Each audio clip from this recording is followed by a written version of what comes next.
जल्दी जाके इसका पिछला एपिसोड देखो। तो मैं शुरू करता हूँ। एपिसोड 4 में मुयुए सोचती है। थोड़ी देर तक तांगयू के भीतर के विचार सुनने के बाद मैंने मोटे तौर पर समझ लिया कि यह शायद एक उपन्यास की दुनिया है। आम प्लॉट के अनुसार वह बॉडीगार्ड, जिसे ये चेन कहा जाता है, आएगा और मेरे साथ भाग जाएगा, जिससे मैं उसके हरम का हिस्सा बन जाऊंगी। मुयुए थोड़ा गुस्सा हो जाती है और कहती है, मैं क्यों करूं?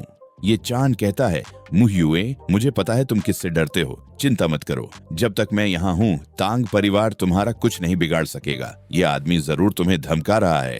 तांग परिवार का युवा स्वामी, वो है ही क्या?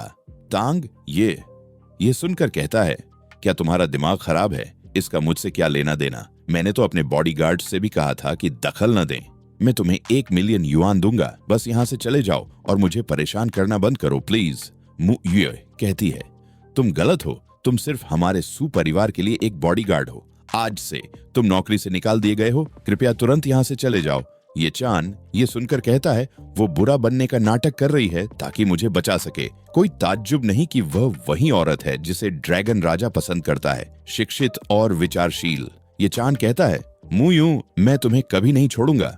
मेरे साथ रहते हुए तुम्हें किसी चीज की चिंता करने की जरूरत नहीं है। तांग परिवार कुछ भी नहीं है। लेकिन अचानक अंकल ने ये चांद को थप्पड़ मारकर कहा, तुम गंदे कुत्ते, यहाँ से दफा हो जाओ। मेरी बेटी को परेशान करना बंद करो। मेरी जिंदगी में तांगयू ही मेरा एकमात्र दामाद है। अगर तुम ऐसा जारी रखोगे तो सु परिवार तुम्हें नहीं छोड़ेगा। ये चांद गुस्से में कहता है, तुम। उसके बाद ये चांद थोड़ा गुस्से में सोचता है, नहीं, मुझे सहन करना होगा। मैं अपनी पहचान उजागर नहीं कर सकता। ड्रैगन किंग के रूप में सबसे जरूरी चीज है सहन करना सीखना। उसके बाद ये चांद हंसते हुए कहता है, अगर मेरा यहाँ स्वागत नहीं है तो मैं चला जाऊंगा। ये बच्चा जानबूझकर नजरों से ओझल रह रहा है और सु परिवार को मुझसे निपटने दे रहा है। चालाक। इसे सुनकर तंग ये घबराकर सोचता है, तुम पागल हो गए हो? इसका मुझसे क्या लेना देना है? तो तुमने मेरे खिलाफ जाने की ठान ली है ना?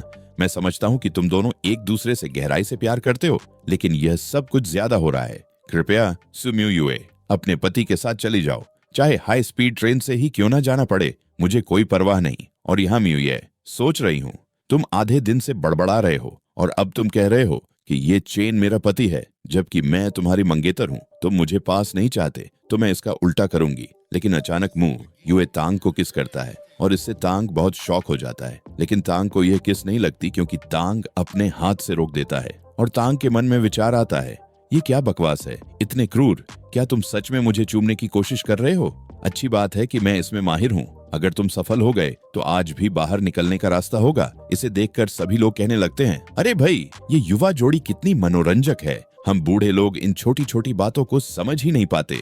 क्या हम भी उनके खेल का हिस्सा हैं? इसे देखकर ये चांद बहुत गुस्सा हो जाती है और अपने मन में सोचती है, मेरी महिला किसी और आदमी को चूम रही है। ये साफ है कि सुम्यू तांग परिवार से मेरी रक्षा करने के लिए अपमान सह रही है। अब इस तांग परिवार का अस्तित्व में रहना जरूरी नहीं है। तो कैसा लग रहा है आपको सीरीज? अगर आपको ये सीरीज पसंद आती है तो ही मैं इसको कंटिन्यू करूँगा, नहीं तो मैं इसे बंद कर दूँगा और अगले न्यू सीरीज पे ऊपर काम करूँगा। तो चलिए, बाय बाय अभी के लिए।